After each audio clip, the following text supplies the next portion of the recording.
Please welcome Pong Robotics. Hey, hello? Can you hear me now? Okay, great. Okay, hi. Thank you for this opportunity. Right now, if you notice, we have a mobility aid here. I come to the realization we have aging family members. Everyone around us is getting older. I realize I'm getting older. We needed to have a tool to help basically deal with leg pain, joint pain going forward. My background's in robotics, dealing with delivery robots, gas station automation, firefighting, emergency response robots. And I decided we need to apply some of that technology to this aging population problem. Arthritis, joint pain, again, the fatigue and leg pain are just a growing problem. I'm seeing in my family, this looks to be a fairly young crowd, so you may not see it yet, but it's coming. So, so we've got a situation here where can we build a robotic platform that can engage your core, exercise your lower back, take the load off of your legs, not completely. So you want to leave your legs partially engaged, as opposed to a wheelchair or scooter where you experience muscle atrophy and joint atrophy. We wanted to create a system that actually kept you healthier, gave you mobility and productivity. And our target, again, was, say, anywhere between $1,000, $10,000, a $5,000 product. Can you get a $50,000, $100,000 return on your healthcare reduction and or improvement in quality of life?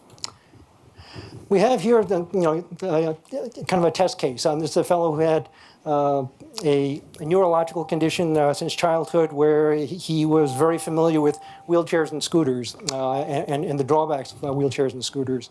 It's a situation where he saw this machine. He said he wanted to buy it. I told him it was a prototype. He bought the prototype. He's been using it for over a year now to good effect. He's thrilled with the operation. That was the very first message he sent me when he got back from the mall. He got the machine and he went straight out to Burlington Mall. Shopping was always an exhausting, painful experience for him. Trying to get in and out of his scooter, trying to reach the clothing racks from a seated position was just really difficult. And he'd always get trapped within the racks. I've got a quick video, if we can run that up. Oops. I think I hit the wrong button. And bring it back. I got it. Okay, thanks.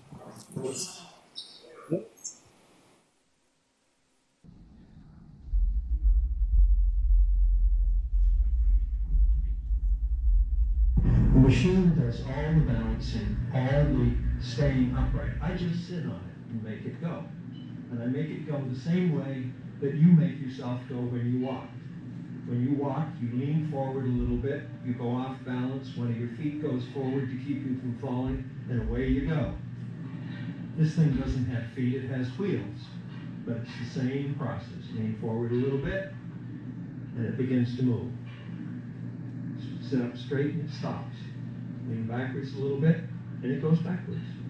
Sooner or later, this will no longer be the machine for me. But while it is, man, it's fun. So we've accomplished productivity, we've accomplished quality of life, and frankly, he's having fun now. Before he was in his wheelchair, I don't know of anyone who's sanguine about being confined to a wheelchair. And we have an opportunity to give people the experience really of downhill skiing. I mean, once you get up to speed on this and actually engage those core muscles, you can start slaloming through the streets of Boston. All right, so what's next? We need to scale the business. We're doing these one-off, helping family members, friends, and we need to find partners. We need to work with other users. Like I said, we're working in Parkinson's, MS, polio in this particular case. I'm going to run out of time, but these are just some of the other use cases we've been exploring also. In terms of expanding the functionality, again, it's a return on investment. It's an expensive product if you want it to be durable and safe, and the question is, can you get a return on investment given this particular technology platform? And I think I'm in my Q&A session now. Okay, great. Okay, great. Thank you. Any questions, about the control? Yep. Hi.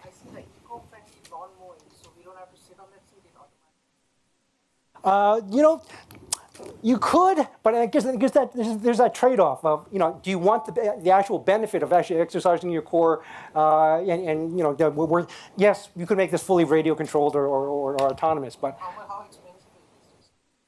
I'm sorry. How expensive is this? Oh, that's like the platform as is being built on a custom basis right now is still about $5,000. You know, we're still looking at that $1,000 to $10,000 price range in order to, you know, kind of again have a reasonable return on investment based. Well, $1,000 to $10,000 is kind of the target that we're. The range, operating range. You can get up about 20 miles per charge. How fast it is? This guy can there are legal limits of about 12.5 miles an hour.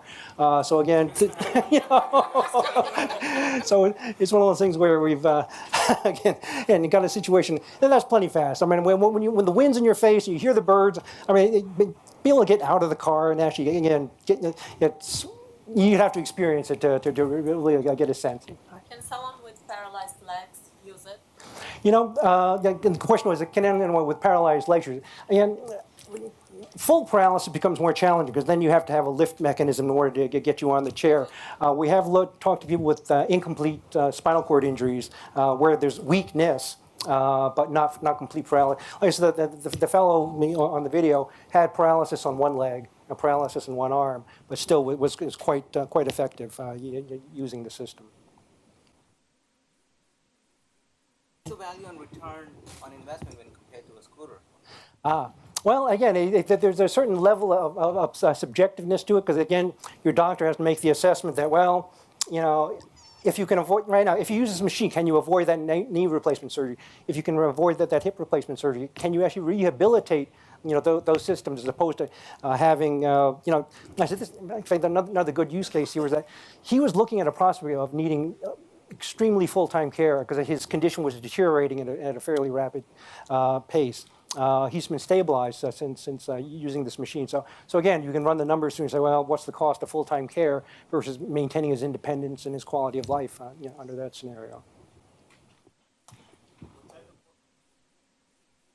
You know, assisted living facilities. You know, someone like a Johnson & Johnson, you know, would be great. So, you know, someone who has a vested interest in you know, existing customer base that could benefit from a product of this sort. But basically, anything under the sun where you're involved in elder care, and where you're interested in reducing the long-term health care costs, because it's just unsustainable. We've got 10,000 baby boomers graduating, you know, retiring every day, and how are we going to pay for the, you know, the care that's being presented?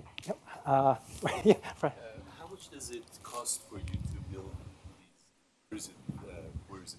You know, these are all custom, and the numbers are quite variable depending on parts availability.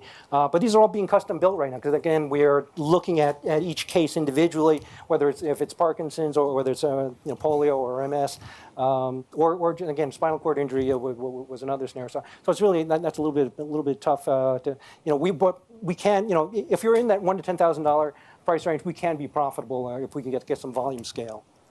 And I think I'm out of time. Thank you. Thank you very much.